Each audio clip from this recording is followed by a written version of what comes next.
Bismillah, alhamdulillah, wassalatu wassalamu ala rasulillah wa ala alihi wa sahbihi wa man wala, amma ba'd. Alhamdulillah, untuk selanjutnya saya akan menerangkan tentang suratul Asr. Imam Syafi'i rahimahullah berkata, "Lau tadabbaran nasu hadhihi surata lawasi'athum." Seandainya manusia itu bertadabbur, berpikir, mengangan-angan arti daripada surah Al-Asr, niscaya cukup baginya. Itu tanpa menafikan surah-surah yang lain. Surah Al-Asr, kata Imam Syafi'i, ini cukup untuk mendorong kita menjadi orang yang beriman, cukup untuk mendorong, memberi semangat, motivasi kita untuk melakukan amal soleh dan amal ma'ruf nahi munkar, tanpa menafikan surah-surah yang lain. Oleh karena itu, mari kita bertadabbur tentang surah Al-Asr. Saya kutip dari kitab Ta'wilatu Ahli Sunnah lil Maturidi. Wal asri, demi masa, yang kita ketahui di dalam Al-Quran terjemahan biasanya diartikan wal asri, demi masa. Waw di sini adalah al-qasam, yaitu huruf yang dibuat sebagai sumpah. Allah bersumpah demi masa. Para ulama tidak hanya mengartikan bahwa wal asri di sini adalah demi masa. Ada beberapa penafsiran para ulama. Di antaranya al-asri di sini ad-dahr waz zaman, yaitu masa atau zaman. Ada juga yang mengatakan wal asri di sini adalah salat asar. Karena salat asar itu adalah salat al-wusta, suatu salat yang sangat penting kita perhatikan. Ada juga yang menafsiri dengan akhirun nahar, yang mempunyai arti juga awalul laili, demi waktu akhir siang dan awal malam. Itu waktu setelah sholat asar sampai mendekati waktu maghrib. Nah, ketika Allah Subhanahu wa Ta'ala bersumpah dengan sesuatu, bagaimana di sini wal asr, dan di ayat-ayat yang lain wal laili wad-duha wal qamari wasyamsi wattini waz-zaitun, dan seterusnya. Ini berarti kalimat setelahnya itu harus kita perhatikan. Sesuatu yang penting. Allah akan berkata sesuatu yang penting setelah sumpah tersebut. Setelah Allah bersumpah dengan wal asr, kalimat setelahnya itu apa? Innal insana lafi khusrin. Sesungguhnya manusia berada di dalam kerugian. Semua manusia berada di dalam kerugian. Ini berarti sesuatu yang penting, yang perlu perhatian lebih daripada kita. Mari kita perhatikan tadabbur tentang makna yang terkandung di dalam surah Al-Asr. Innal insana lafi khusrin. Sesungguhnya manusia berada di dalam kerugian. Kita kaum muslimin, orang-orang kafir, semuanya berada di dalam kerugian.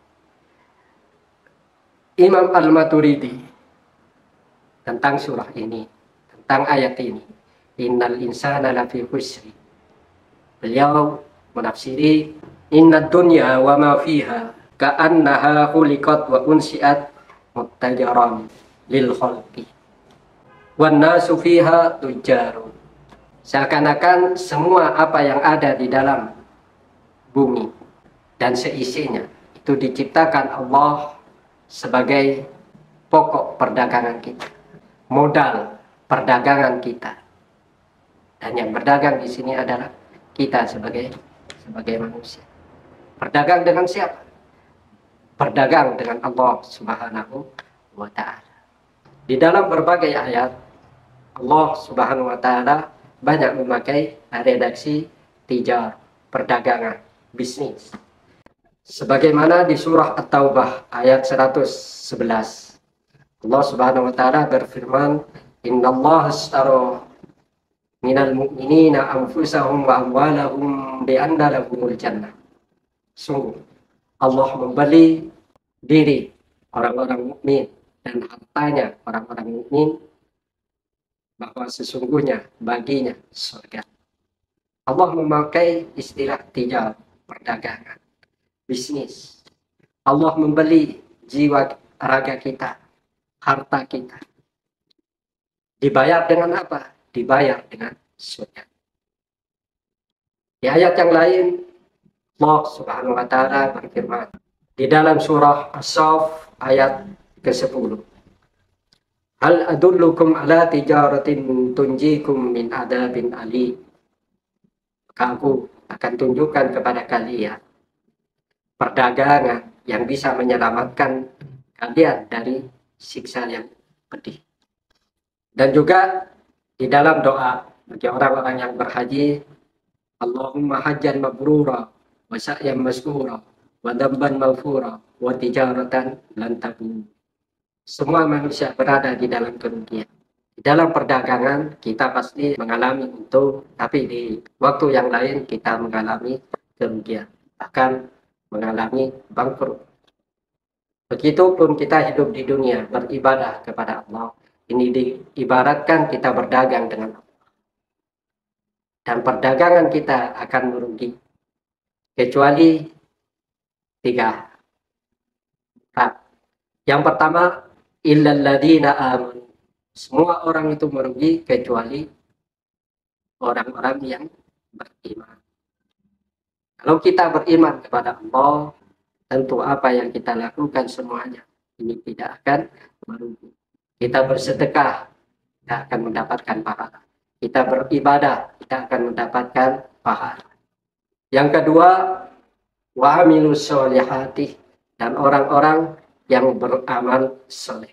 Lakukan amal-amal kebajikan, baik kepada Allah, beribadah kepada Allah, ataupun ibadah sosial kita, membantu orang lain, membantu tetangga kita, bersedekah, menunaikan zakat.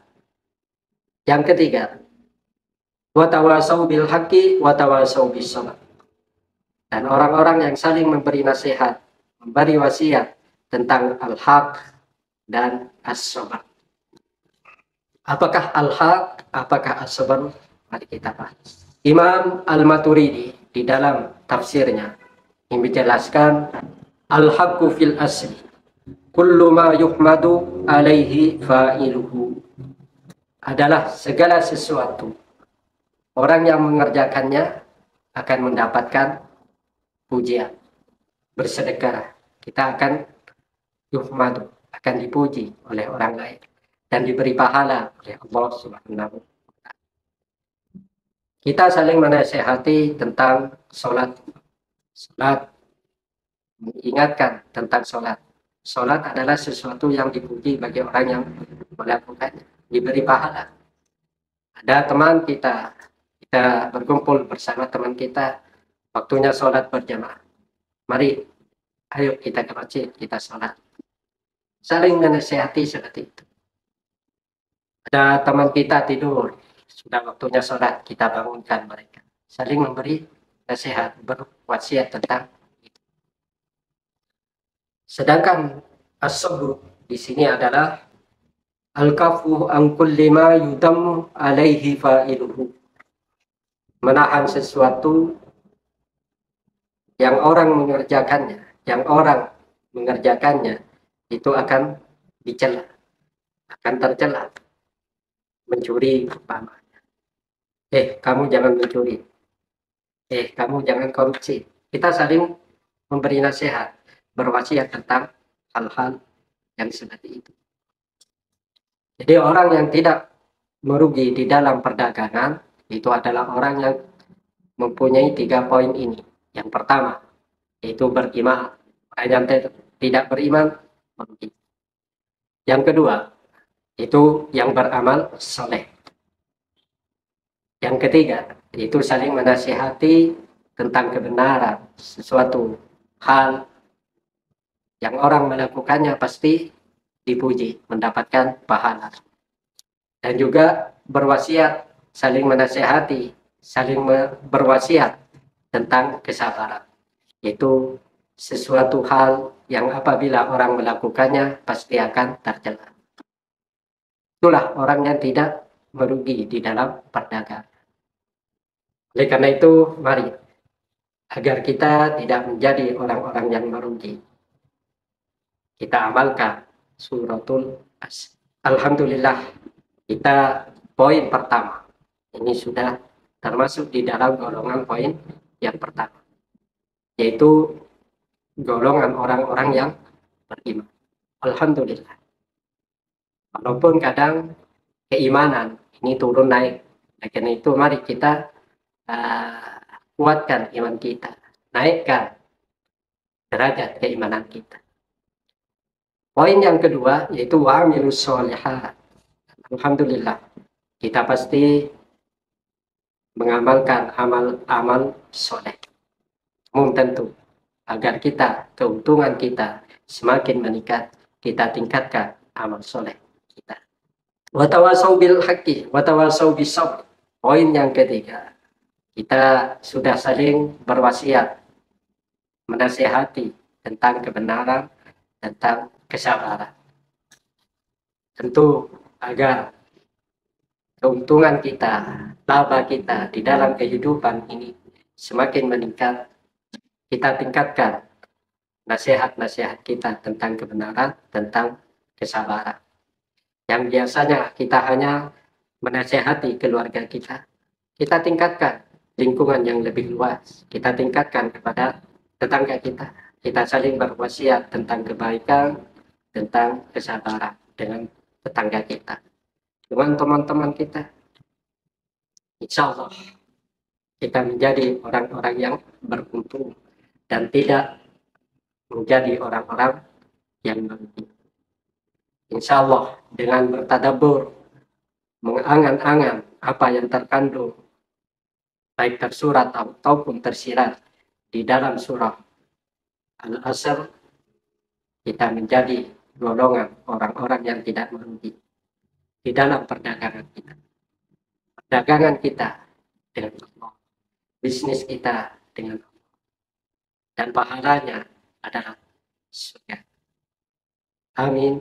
Allahumma amin. Wallahu a'lam bishawab.